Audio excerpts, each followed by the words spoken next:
Ces douleurs, en fait, sont assez banales dans la population générale.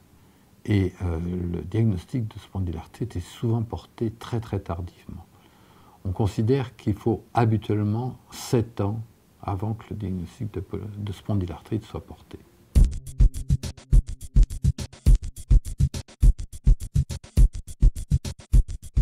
On doit penser au diagnostic de spondylarthrite lorsque une personne jeune, habituellement, se plaint de douleurs de la colonne, de lombalgie essentiellement, qui sont nocturnes, qui le réveillent la nuit.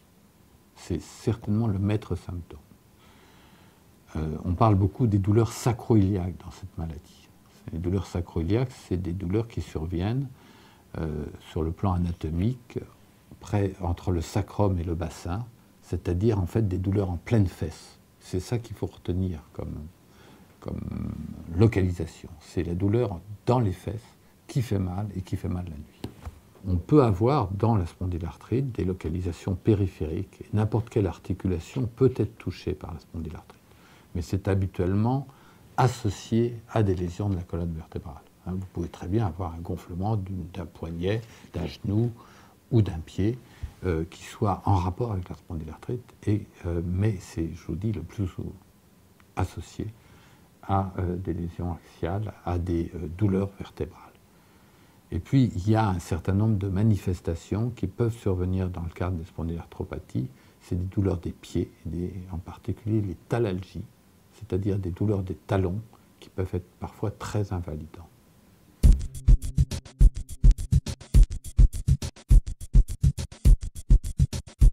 Pour faire un diagnostic de spondylarthrite, on a d'un côté toute l'imagerie et de l'autre côté des examens biologiques. Les examens biologiques, ça va du plus simple, qui est simplement les signes d'inflammation, avec une vitesse de sédimentation augmentée. C'est vraiment un des marqueurs de l'inflammation, qui est souvent le cas dans la spondylarthrite. C'est déjà un élément d'orientation.